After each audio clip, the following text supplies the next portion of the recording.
साहब, मैं चाहता हूं कि मेरी आखिरी इच्छा आप पूरी कर दें। सुबोध, तुम्हारी आखिरी इच्छा क्या है? सर, मैं अपनी पत्नी के साथ एक आखिरी रात बिताना चाहता हूं। यह मामला आसान नहीं है सर, नियम भी है और इंसानियत भी। हेलो जी, तुरंत व्यवस्था कीजिए। कैदी की आखिरी इच्छा पूरी की जाएगी। हाँ, सब कुछ नियम के तहत होना चाहिए। आपको आज रात अपने पति से मिलने की अनुमति गई है। ये उनकी आखिरी इच्छा है। कल उसको फांसी होनी होती है। जेलर साहब उसके पास पहुंचते हैं और बोलते हैं, तुम्हारी अंतिम इच्छा क्या है? मोहन थोड़ी देर चुप रहता है और इसके बाद बोलता है कि साहब, मैं चाहता हूं कि हमारी अंतिम इच्छा आप पूरी कर दें।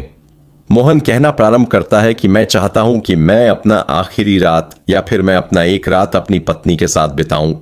उसके साथ मैं एक ही बेड पर सोना चाहता हूं। और इस बात को सुनकर जेलर आश्चर्य में पड़ जाते हैं और सोच में पड़ जाते हैं। वह सोचते हैं कि मैं अपने 20 साल के सर्विस पीरियड में ऐसा पहली बार देख रहा हूं जिस कैदी को 2 दिन बाद उसको फांसी के फंदे पर झूलना है और वह दुनिया से सदा के लिए अलविदा होकर चला जाएगा।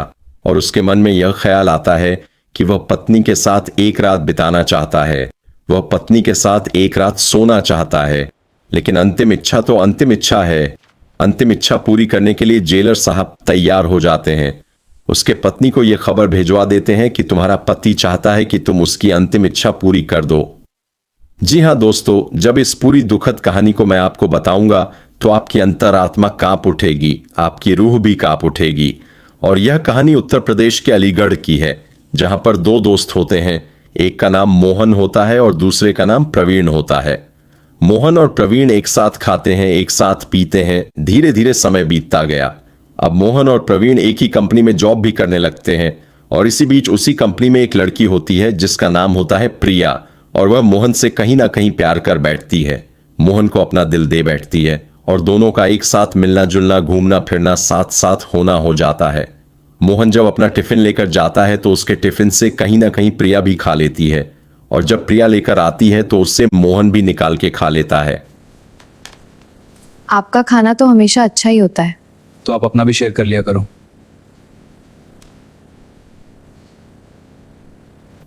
मतलब यह क्या है कि दोनों की दोस्ती इस हद तक आगे बढ़ चुकी थी जो कहीं ना कहीं अब औरों को भी नजर आने लगा था।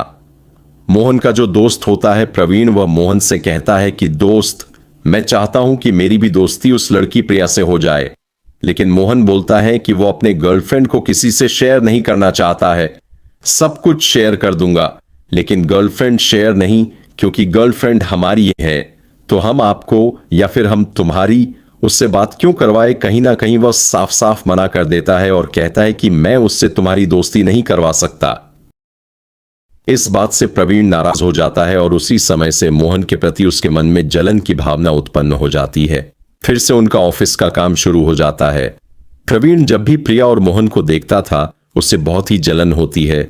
एक दिन प्रिया मोहन के पास कॉल करती है और उसे एक होटल में बुलाती है। जब मोहन होटल का दरवाजा खोलता है तो देखता है कि प्रिया बेड पर जख्मी हालत में पड़ी हुई होती है।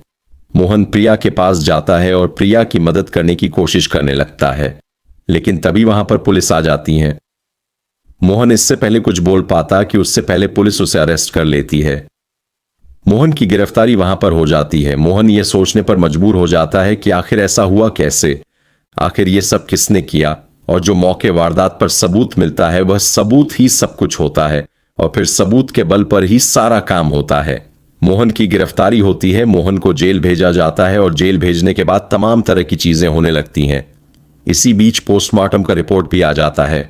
लड़की के पोस्टमार्टम का जब रिपोर्ट आता है उस रिपोर्ट में साफ साफ इस बात की पुष्टि होती है कि कहीं ना कहीं इस लड़की के साथ पहले दुष्कर्म किया गया और दुष्कर्म करने के बाद बड़े ही निर्मम तरीके से इसके गले दबाकर हत्या की गई है। जैसे ही इस बात की पुष्टि होती है कि लड़की के साथ ऐसा कृत्य किया गया है, सब इस बात को लेकर इस लड़के को फांसी हो इसका डिमांड करने लगते हैं।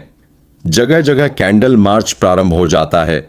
जितने भी राजनीतिक संगठन हैं, सामाजिक संगठन हैं, सब इस बात के लिए अपनी आवाज उठाते हैं कि जल्द से जल्द इस लड़के को फांसी के फंदे पर पहुंचाया जाए और होता भी वही है। समय आने पर सबूत के बेस पर मोहन को फांसी की सजा जज साहब सुना देते हैं। सभी सबूतों और गवाहों को ध्यान में रखते हुए अदालत आरोपी सुबोध को दोषी ठहराती है और उसे फांसी की सजा सुनाती है। आज एक बार फिर से एक निर्दोष को दोषी बनाया जाता है और फांसी के फंदे तक ही उसको पहुंचा दिया जाता है। परसों उसकी फांसी होनी होती है।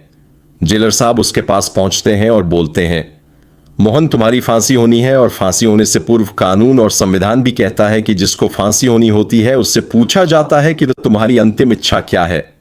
तो उसी संविधान और कानून और न्यायालय का अनुपालन करने के लिए मैं तुम्हारे पास आया हूं और मैं पूछ रहा हूं कि तुम आखिर क्या चाहते हो, तुम्हारी अंतिम इच्छा क्या है।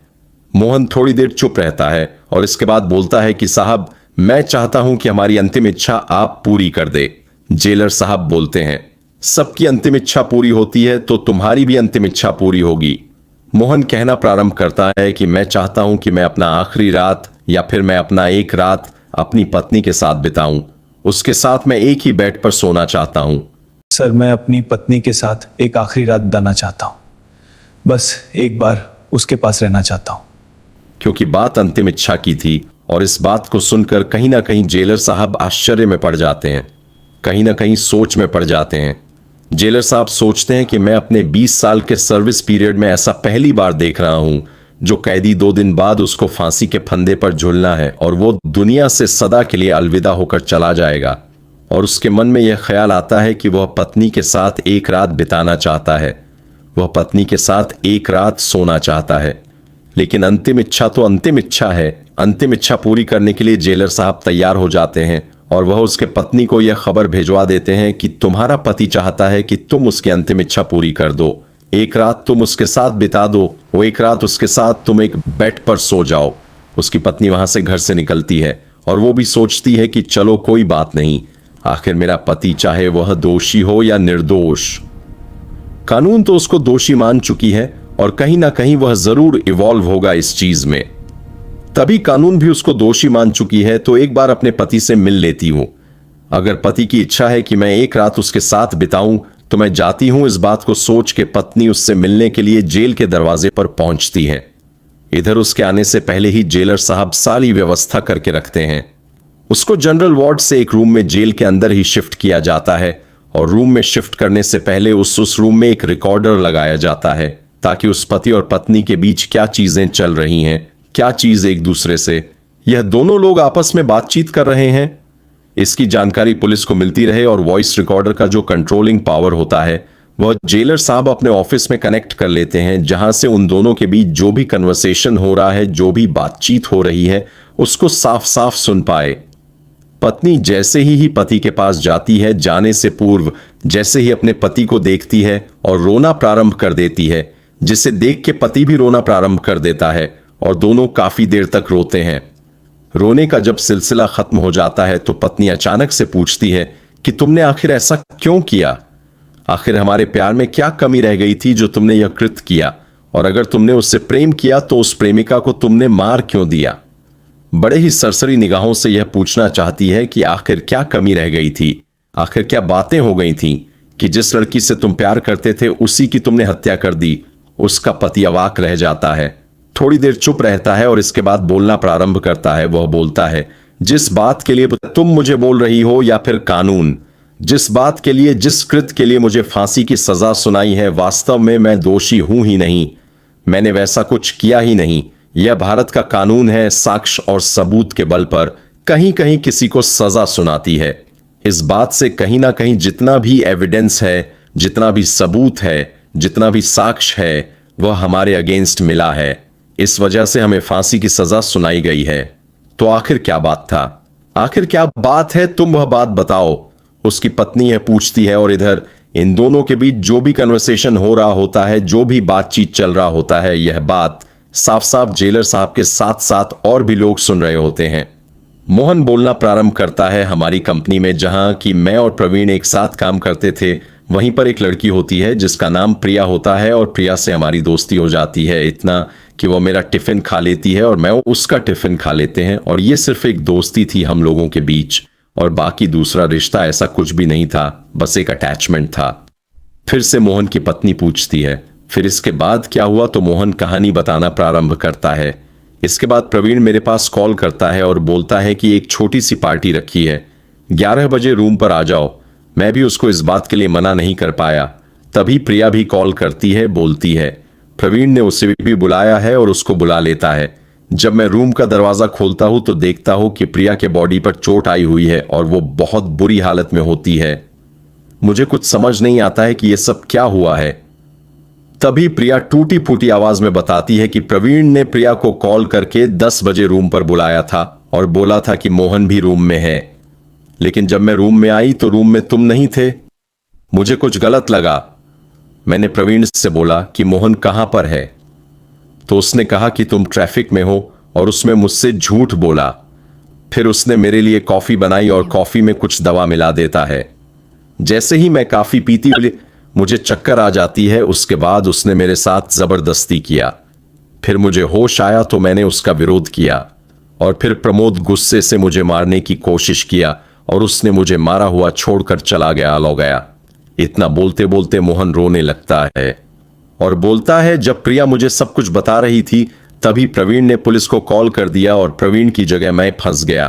कुछ देर के बाद पुलिस आती है और पुलिस मुझे गिरफ्तार कर लेती है। न्यायालय, साक्ष्य, कानून, यह सब मेरे अगेंस्ट होता है और पुलिस मुझे वहां से गिरफ्तार कर लेती है। ऐसा कहकर वह रोने लगता है। उसकी पत्नी भी रोने लगती है। दोनों काफी देर तक रोते हैं और यहां तक कि जो गेट के बाहर जो बॉडीगार्ड खड़े होते हैं उनकी इस बात को सुनकर वह लोग भी रोने लगते हैं। जेलर साहब जो अपने ऑफिस से ये सारा कुछ सुन रहे होते हैं, वॉइस रिकॉर्डिंग के माध्यम से उनके कानों तक जो आवाज जा रही होती है, बातों को सुनने के बाद कहीं ना कहीं जेलर साहब के भी आंख में आंसू आ जाता है। पूरा जेल का जो माहौल होता है वो गम में बदल जाता है। मोहन आगे अपनी कहानी को बताना प्रारंभ करता है। यह पुलिस वाले इस केस में ज्यादा छानबीन नहीं किए। साक्ष्य और सबूत जो मौके वारदात पर मिली उस बेस पर मुझे फांसी की सजा सुना दी गई। इतना कहकर दोनों पति पत्नी रोने लगते हैं और मोहित बोलता है अब तुम जाओ, हम चाहेंगे तो हमारा और तुम्हारा मिलन फिर होगा। तुम जाओ, तुम्हारे 2 बेटे हैं, बच्चों को अच्छे से देखना और इस बात का जिक्र अपने बच्चे से मत करना कि हमारे साथ क्या हुआ था, नहीं तो आने वाले समय में कहीं ना कहीं कानून, शासन और प्रशासन पर से उन 2 मासूम बच्चों का भी भरोसा खत्म हो जाएगा। और यह बोल के मोहन फिर से रोने लगता है। उसकी पत्नी जैसे ही थोड़ा सा आगे बढ़ती है, पूरा जेल का माहौल गमगीन हो गया था। सब लोग रो रहे होते हैं, बॉडीगार्ड के साथ साथ जेलर, जेल के जितने भी स्टाफ हैं, कर्मी हैं, सब लोग रो रहे होते हैं। जाते समय पत्नी पति को देखता है और पति अपने पत्नी को, मतलब मोहन अपनी पत्नी को देखता है और उनकी पत्नी मोहन को देखना प्रारंभ करती है। दोनों एक दूसरे को मुड़ मुड़ के देखते हैं और जब अपने पति को रोता हुआ देखती है तो दौड़कर अपने पति के पास पहुंच जाती और उसके पैरों पर गिर पड़ती है और कहती है पतिदेव, आज मेरा और आपका ये आखिरी मिलन है। मैं चाहती हूं कि 1 से 2 मिनट में और आपके पास रह जाऊं। जेलर साहब इस बात की अनुमति देते हैं। 1-2 मिनट और बिताती है। इसके बाद फिर से वह जाना प्रारंभ करती है और बोलती है आज आपका और मेरा यह आखिरी मिलन है और मैं अब जा रही हूं। पत्नी अपने घर चली जाती है, लेकिन इस बीच जितने भी लोग होते हैं इस बात की चर्चा कहीं ना कहीं कान कान प्रारंभ हो जाती है कि आखिर एक निर्दोष को फिर से आज फांसी के फंदे पर भारत की कानून, भारत का संविधान पहुंचाने जा रहा है। इस बात की चर्चा पूरे जेल में फैल जाती है। इस बीच जेलर जब उस पूरे वॉइस रिकॉर्ड को दोबारा सुनता है तो उसके मन में अचानक यह ख्याल आता है कि आज फिर एक निर्दोष को फंसाया जा रहा है। कानून और संविधान कहीं ना कहीं फिर से आज एक निर्दोष को फंसा देगी। परसों मोहन को फांसी हो जाएगा तो मुझे कुछ करना चाहिए।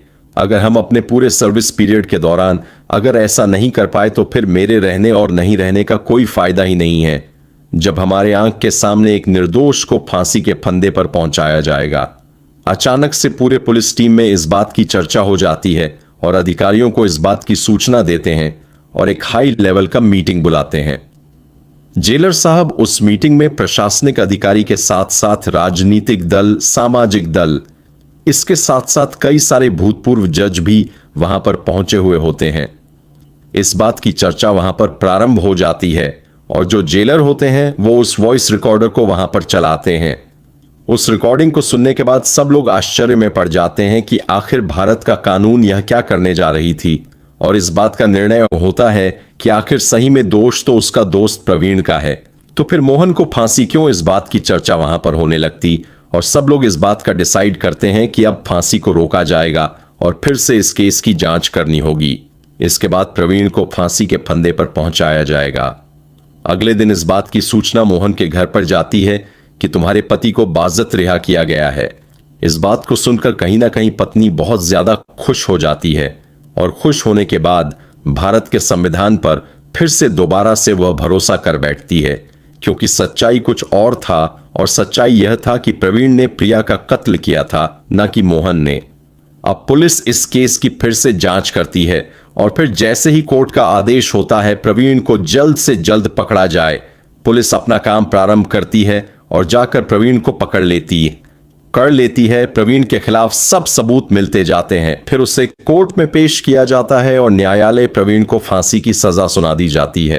कहीं ना कहीं कानून और संविधान पर भरोसा नहीं करने वाले लोगों का विश्वास और भरोसा फिर से भारत के न्यायिक प्रक्रिया, संविधान और कानून पे हो जाता है।